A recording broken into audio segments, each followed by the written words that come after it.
నెల్లూరు జిల్లాలోని ఆత్మకూరు నియోజకవర్గంలో ముఖ్యమంత్రి నారా చంద్రబాబు నాయుడు పర్యటన విజయవంతంగా ముగిసింది. పెన్షన్ల పంపిణీ కార్యక్రమానికి విచ్చేసిన ఆయన లబ్ధిదారులకు పింఛన్లు అందించారు. ఇంటికొక పారిశ్రామికవేత్తను చూడాలన్నదే తన లక్ష్యమని ఆయన పేర్కొన్నారు.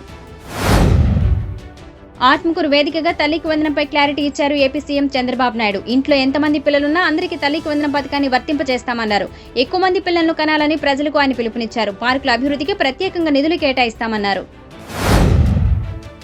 కులగణనపై కేంద్రం నిర్ణయాన్ని స్వాగతించారు ఏపీ ప్రతిపక్ష నేత జగన్మోహన్ రెడ్డి. అసలైన సామాజిక న్యాయానికి, సమాజంలోని అన్ని వర్గాల సమ్మిళిత అభివృద్ధికి ఈ కులగణన కీలక అడుగులాంటిదని ఆయన పేర్కొన్నారు. 2024లో వైసీపీ ప్రభుత్వం ఆధ్వర్యంలో తొలిసారి కులగణన చేశామని గుర్తు చేశారు.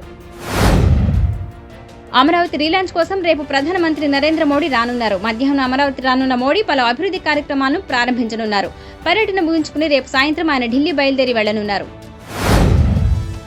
సింహాచలం అప్పన్న సన్నిధిలో చోటు చేసుకున్న విషాదంపై త్రిసభ్య కమిటీ విచారణ చేపట్టింది. ఈ మేరకు ఆనంద నిలయంలో అధికారులతో సమీక్ష నిర్వహించారు.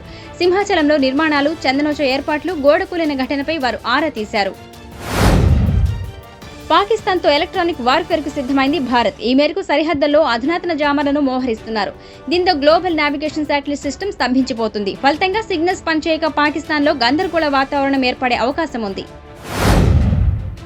బెజవాడలో అర్ధరాత్రి భారీ అగ్ని ప్రమాదం చోటు చేసుకుంది. ఆటోనగర్లోని టైర్ మార్కెట్లో మంటలు చెలరేగి పలు షాపులు దగ్ధమయ్యాయి. ఈ ఘటనతో భారీగా ఆస్తి నష్టం సంభవించినట్లు తెలుస్తుంది. పోలీసులు కేసు నమోదు చేసి విచారణ చేపట్టారు. మేడే సందర్భంగా నెల్లూరు జిల్లా వ్యాప్తంగా వేడుకలు అంబరాన్నంటాయి. వాడవాడలా ఎర్ర జెండాలు రెపరెపలాడాయి.